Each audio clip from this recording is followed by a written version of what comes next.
آل info کے خواتین و حضرات، حضرت موسیٰ علیہ السلام ایک مدت دراز تک فرعون کو ہدایت فرماتے رہے اور آیات و معجزات دکھاتے رہے، مگر اس نے حق کو قبول نہیں کیا، بلکہ اور زیادہ اس کی شرارت و سرکشی بڑھتی رہی۔ اور بنی اسرائیل نے چونکہ اس کی خدائی کو تسلیم نہیں کیا، اس لیے اس نے ان مومنین کو بہت زیادہ ظلم و ستم کا نشانہ بنایا۔ اسی دوران میں ایک دم حضرت موسیٰ علیہ السلام پر یہ وحی اتری کہ آپ اپنی قوم بنی اسرائیل کو اپنے ساتھ لے کر رات میں مصر سے ہجرت کر جائیں۔ چنانچہ حضرت موسیٰ علیہ السلام بنی اسرائیل کو ہمراہ لے کر رات میں مصر سے روانہ ہو گئے۔ جب فرعون کو پتہ چلا تو وہ بھی اپنے لشکروں کو ساتھ لے کر بنی اسرائیل کی گرفتاری کے لیے چل پڑا۔ جب دونوں لشکر ایک دوسرے کے قریب ہو گئے تو بنی اسرائیل فرعون کے خوف سے چیخ پڑے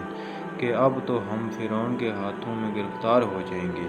اور بنی اسرائیل کی پوزیشن بہت نازک ہو گئی، کیونکہ ان کے پیچھے فرعون کا ہونہار لشکر تھا اور آگے موجیں مارتا ہوا دریا تھا۔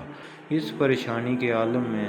حضرت موسیٰ علیہ السلام مطمئن تھے اور بنی اسرائیل کو تسلی دے رہے تھے۔ جب دریا کے پاس پہنچ گئے تو اللہ تعالیٰ نے حضرت موسیٰ علیہ السلام کو حکم فرمایا کہ تم اپنی لاٹھی دریا پر مار دو۔ چنانچہ جوں ہی آپ نے دریا پر لاٹھی ماری تو فوراً ہی دریا میں 12 سڑکیں بن گئیں، اور بنی اسرائیل نے ان سڑکوں پر چل کر سلامتی کے ساتھ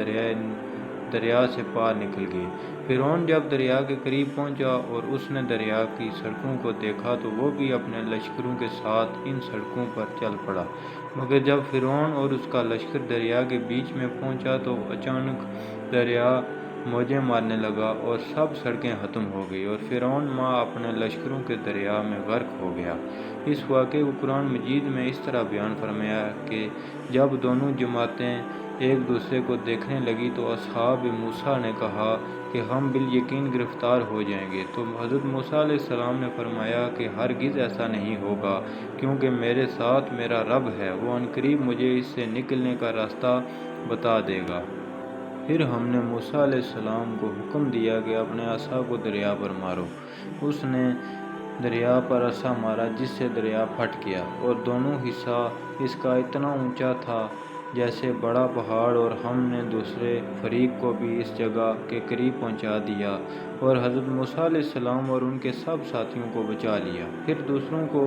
غرق کر دیا۔ یقیناً اس واقعے میں بڑی عبرت ہے، اور باوجود اس کے ان کفار میں سے اکثر ایمان نہیں لائے۔